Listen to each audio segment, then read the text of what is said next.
আসসালামু আলাইকুম। সংবাদে আপনাদের সবাইকে স্বাগত জানাচ্ছি। আমি ফিরোজ তোহা। শুরুতেই আরবে কেবলস সংবাদ শিরোনাম।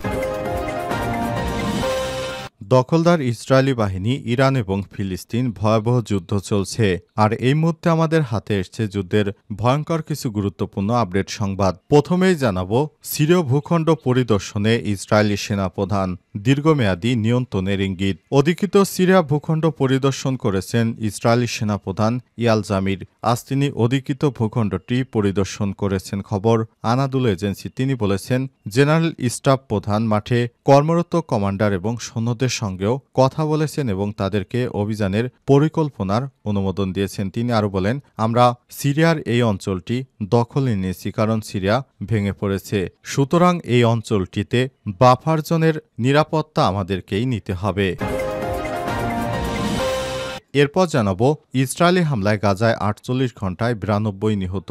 অবরুদ্ধ গাজা উপত্যকায় বর্বর আগ্রাসনে অব্যাহত রেখেছে ইসরায়েলি বাহিনী। ইসরায়েলি হামলায় গাজায় নিহতের সংখ্যা বেড়েই চলেছে। বাড়ছে ইসরায়েলি হামলায় ফিলিস্তিনির লাশের মিছিল। আজ ফিলিস্তিনি স্বাস্থ্য মন্ত্রণালয়ের বিবৃতিতে জানিয়েছে, গত ৪৮ ঘণ্টায় সেখানে নতুন করে আরও ৯২ জন নিহত হয়েছে। এদিকে আরও শক্তিশালী হচ্ছে হামাস, নিয়োগ দিয়েছে ৩০,০০০ যোদ্ধা। আরও শক্তিশালী হচ্ছে ফিলিস্তিনের স্বাধীনতাকামী সশস্ত্র গোষ্ঠী হামাস। এবার তারা গাজায় ৩০,০০০ নতুন যোদ্ধা নিয়োগ দিয়েছে। তারা হামাসের সামরিক শাখা ইস আদ দিন আল কাসেম ব্রিগেডে যুক্ত হয়েছেন। নতুন যোদ্ধাদের গোপন সামরিক ক্যাম্পে প্রশিক্ষণ দেওয়া হয়েছে। এবারে জানাবো, ইয়েমেনে মার্কিন এবং ইসরায়েলের ভয়াবহ হামলা, নিহত ১২। ইয়েমেনের রাজধানী সানায় ফের ব্যাপক বিমান হামলা চালিয়েছে মার্কিন বাহিনী এবং ইসরায়েলি বাহিনী। আজ ইরান সমর্থিত হুতি বিদ্রোহীদের স্বাস্থ্য মন্ত্রণালয় জানিয়েছে, হামলায় অন্তত ১২ জন নিহত হয়েছে, আহত হয়েছে ৩০ জন। খবর আরব নিউজ এবং আল জাজিরার। এবং সর্বশেষ জানাবো, যুক্তরাষ্ট্রের সঙ্গে চীনের স্বার্থবিরোধী চুক্তিতে না যাওয়ার হুঁশিয়ারি। যুক্তরাষ্ট্রের সঙ্গে চীনের স্বার্থ পরিপন্থী কোনো বাণিজ্য চুক্তিতে না যেতে বিভিন্ন দেশকে কড়া সতর্কবার্তা দিয়েছে চীনের বাণিজ্য মন্ত্রণালয়। আজ প্রকাশিত রয়টার্সের এক প্রতিবেদনে বলা হয়েছে, বিশ্বের দুই প্রধান অর্থনীতির মধ্যে চলমান বাণিজ্য উত্তেজনার মধ্যেই এই হুঁশিয়ারি করেছে বেইজিং। চীনের বাণিজ্য মন্ত্রণালয়ের এক মুখপাত্র জানান, চীন এমন কোনো চুক্তিতে সমর্থন করবে না যাতে তাদের স্বার্থ ক্ষুণ্ণ হয়। প্রিয় দর্শক, এতক্ষণ শুনছিলেন সংবাদ শিরোনাম, এবারে বিস্তারিত। তবে তার আগে বন্ধুরা, অনুরোধ থাকবে সংবাদটিতে একটি লাইক দিন। এই চ্যানেলে আপনি নতুন হয়ে থাকলে আমাদের সংবাদটি দেখতে দেখতে চ্যানেলটি সাবস্ক্রাইব করে রাখুন। কমেন্ট করে বন্ধুরা আপনার মূল্যবান মতামত জানিয়ে দিন আপনি বিশ্বের কোন দেশ থেকে বা বাংলাদেশের কোন স্থান থেকে আমাদের সংবাদটি দেখছেন এবং শুনছেন। আর বন্ধুরা, গাজা যুদ্ধে আপনি যদি নিরীহ ফিলিস্তিনিদের ভালোবেসে থাকেন, কমেন্টে ইয়েস লিখে বিশ্ববাসীকে জানিয়ে দিন। এই সংবাদটি আপনার সোশ্যাল মিডিয়া, ফেসবুকে বন্ধুদের মাঝেও শেয়ার করে দিন, যাতে করে তারা আমাদের এই লেটেস্ট আপডেট সংবাদগুলো জানতে পারে। এবারে বিস্তারিত। সিরীয় ভূখণ্ড পরিদর্শনে ইসরায়েলি সেনাপ্রধান, দীর্ঘমেয়াদী নিয়ন্ত্রণের ইঙ্গিত। অধিকৃত সিরীয় ভূখণ্ড পরিদর্শন করেছেন ইসরায়েলি সেনাপ্রধান ইয়াল জামিরাজ। তিনি অধিকৃত ভূখণ্ডটি পরিদর্শন করেছেন। খবর আনাদুল এজেন্সির এক প্রতিবেদনে ইসরায়েলি সেনাবাহিনী বলছে, জেনারেল স্টাফ প্রধান মাঠে কর্মরত কমান্ডার এবং সৈন্যদের সঙ্গে কথা বলেছেন এবং সামনে এগিয়ে যাওয়ার জন্য অভিযান পরিকল্পনার অনুমোদন করেছেন। অধিকৃত সিরিয়ার বাফার জোন সম্পর্কে কথা বলতে গিয়ে জামির এই অঞ্চলটিকে গুরুত্বপূর্ণ বলে বর্ণনা করেছেন। তার দাবি, সিরিয়া ভেঙে পড়েছে বলেই ইসরায়েল এটি দখল করেছে।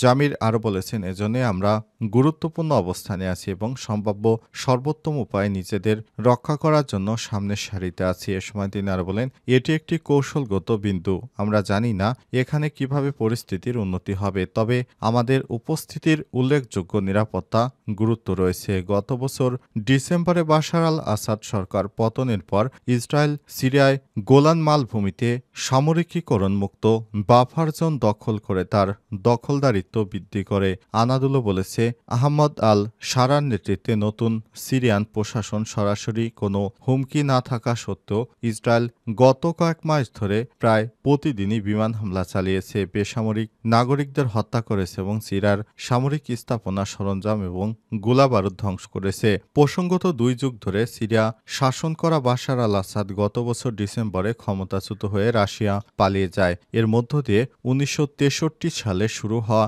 বাথ পার্টির দশকব্যাপী শাসনের অবসান ঘটে। এরপর চলতি বছরের জানুয়ারির শেষের দিকে সিরিয়ার একটি অন্তর্বর্তীকালীন প্রশাসন গঠিত হয়, যার ফলে সংবিধান, নিরাপত্তা এবং পরিষেবা সশস্ত্র দল সংগঠন এবং বাথ পার্টি ভেঙে দেয়া হয়। ইসরায়েলি হামলায় গাজায় 48 ঘণ্টায় নিহত 92 জন। অবরুদ্ধ গাজা উপত্যকায় বর্বর আগ্রাসন অব্যাহত রয়েছে। ইসরায়েলি বাহিনীর বিমান হামলায় আজ দুপুর পর্যন্ত নিহত বেড়ে চলেছে। ফিলিস্তিনে লাশের মিছিল। আজ স্বাস্থ্য মন্ত্রণালয়ের নিয়মিত বিবৃতিতে বলা হয়েছে, সর্বশেষ গত 48 ঘণ্টায় ইসরায়েলি হামলায় গাজায় নিহত হয়েছে 92 জন নিরীহ ফিলিস্তিনি। এছাড়াও আহত হয়েছে আরও 219 জন।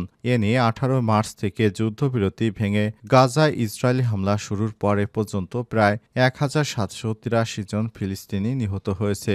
আহত হয়েছে মোট 4683 জন। সব মিলিয়ে 18 মাসে আগ্রাসনে গাজায় মোট নিহত হয়েছে 51157 জন। আহত হয়েছে 1,16,724 জন। এদিকে আজ গাজায় ইসরায়েলি হামলায় ভোর থেকে আজ দুপুর পর্যন্ত নিহতের সংখ্যার এই তথ্য পাওয়া গেছে। গাজার খান ইউনুস সহ গাজার বিভিন্ন স্থাপনায় এখনও দখলদার ইসরায়েলি বাহিনী হামলা অব্যাহত রেখেছে। এই হামলায় সাধারণ মানুষের পাশাপাশি গাজার হামাস যোদ্ধাদেরও টার্গেট করা হয়েছে এবং তাদেরকে হত্যা করছে দখলদার ইসরায়েলি বাহিনী। এই হামলায় এ পর্যন্ত খান ইউনুসে মাইনে ইসরায়েলি ড্রোন হামলায় এক নারী এবং তার সন্তান নিহত হয়েছে। ওই হামলায় আরও অনেকে আহত হয়েছেন। আজ পশ্চিম তীরে হেব্রন শহরে দক্ষিণে ফাওয়ার শরণার্থী শিবির থেকে 60 ফিলিস্তিনি বাসিন্দাকে গ্রেপ্তার করে নিয়ে গেছে ইসরায়েলি সেনারা। আরও শক্তিশালী হচ্ছে হামাস, নিয়োগ দিয়েছে 30,000 নতুন যোদ্ধা। আরও শক্তিশালী হয়েছে ফিলিস্তিনের স্বাধীনতাকামী সশস্ত্র গোষ্ঠী হামাস। এবার তারা গাজায় 30,000 নতুন যোদ্ধা নিয়োগ দিয়েছে। ইসরায়েলি গণমাধ্যম টাইমস অফ ইসরায়েল এই তথ্য প্রকাশ করেছে। তরুণ এই যোদ্ধারা হামাসের সামরিক শাখা ইস আদ দিন আল কাসেম ব্রিগেডে যুক্ত হয়েছে। নতুন যোদ্ধাদের গোপন সামরিক ক্যাম্পে প্রশিক্ষণ দেওয়া হয়েছে, তবে তাদের শহুরে যুদ্ধ, রকেট নিক্ষেপ এবং বিস্ফোরক স্থাপন ছাড়া অন্য কোনো সামরিক দক্ষতা নেই বলে দাবি আল আরাবিয়া নিউজের। 2023 সালের 7 অক্টোবর স্বাধীনতাকামী সশস্ত্র গোষ্ঠী হামাস এবং ইসরায়েলের মধ্যে যুদ্ধ শুরু হয়। ওই সময় থেকে গাজার নিয়ন্ত্রণ নেওয়ার চেষ্টা করে আসছে ইসরায়েলি বাহিনী। দেশটি তাদের জিম্মিদের মুক্ত করার চেষ্টা করার কথা বলে নিরীহ ফিলিস্তিনিদের একে একে হত্যা করছে। তবে 1.5 বছরের বেশি সময় ধরে বর্বর হামলা চালিয়েও এখন পর্যন্ত পুরোপুরি গাজার নিয়ন্ত্রণ নিতে ব্যর্থ হয়েছে দখলদার ইসরায়েলি বাহিনীর সদস্যরা। ইসরায়েলি বাহিনী শেষ মুহূর্তেও তারা এখনও পুরোপুরি নিয়ন্ত্রণ নেয়াত থাক দূরের কথা, এখনও তারা মুসলিমদের হাতে মার খাচ্ছে। আজও তার এক সেনা সদস্যকে জাহান্নামে পাঠিয়েছে হামাসের যোদ্ধারা। হামাস জানিয়েছে তারা তাদের জীবন থাকতে তারা আত্মসমর্পণ করবে না। তারা এখনও তাদের হামলা চালিয়ে যাচ্ছে। দখলদার ইসরায়েলি বাহিনীর শেষ দেখে তারপর তারা তাদের কার্যক্রম বন্ধ করবে। ইয়েমেনে মার্কিন বাহিনীর ফের মুহুর্মুর হামলা, নিহত 12। ইয়েমেনের রাজধানী সানায় ফের ব্যাপক বিমান হামলা চালিয়েছে দখলদার ইসরায়েলি বাহিনী এবং যুক্তরাষ্ট্র। আজ ইরান সমর্থিত হুতি বিদ্রোহী গোষ্ঠী হুতির স্বাস্থ্য মন্ত্রণালয় জানিয়েছে হামলায় 12 জন নিহত হয়েছে, আহত হয়েছে অন্তত 30 জন। খবর আরব নিউজ আল জাজিরার। হুতি পরিচালিত সাবা নিউজ এজেন্সির নিয়ন্ত্রণের মন্ত্রণালয়ের বরাত দিয়ে জানিয়েছে আমেরিকান শত্রুদের রাতভর হামলায় হতাহতের ঘটনা ঘটেছে। সানার ফারোয়া জেলায় একটি আবাসিক জোন এবং একটি বাজারে এই হামলা চালানো হয়। এছাড়াও মারিব প্রদেশ এবং পশ্চিমে হোদাইদা এবং উত্তরে হুতিদের ঘাঁটি সাদাতেও হামলা হয়েছে বলে প্রতিবেদনে উল্লেখ করা হয়েছে। মার্কিন প্রেসিডেন্ট হিসেবে ক্ষমতায় আসার পর ইয়েমেনে হুতিদের বিরুদ্ধে অভিযানের ঘোষণা দেয় ডোনাল্ড ট্রাম্প। এরপর থেকে গত মাস থেকে ইয়েমেনে একের পর এক হামলা চালিয়ে যাচ্ছে মার্কিন বাহিনী। এর আগে গত বৃহস্পতিবার ইয়েমেনে রাস ইসা বন্দরে ব্যাপক হামলা চালায় যুক্তরাষ্ট্র। এতে নিহত হয় 80 জন, আহত হয়েছে 150 জনের বেশি। জাতিসংঘের সেক্রেটারি সেক্রেটারি জেনারেল আজ বলেছেন মার্কিন হামলায় তিনি গভীরভাবে উদ্বিগ্ন, কারণ সানায় নিরীহ মানুষদেরকে হত্যা করা হচ্ছে। বিশেষ করে ইয়েমেনে বর্তমান যে পরিস্থিতি, তাতে করে সাধারণ মানুষের বসবাসে একরকম অনুপযুক্ত হয়ে পড়েছে। এরপর সেখানে যেভাবে বিমান হামলা করা হচ্ছে, সাধারণ মানুষের শেষ ঠাঁই আসলে কোথায় হবে সে বিষয়টি এখন অনির্দিষ্ট হয়ে পড়েছে। তারা যুক্তরাষ্ট্রকে এই হামলা বন্ধের জন্য আহ্বান জানাচ্ছে। তবে যুক্তরাষ্ট্র কখনোই জাতিসংঘের এই আহ্বানকে তোয়াক্কা করছে না। তারা নিজেরা এই হামলাগুলো পরিচালনা করছে।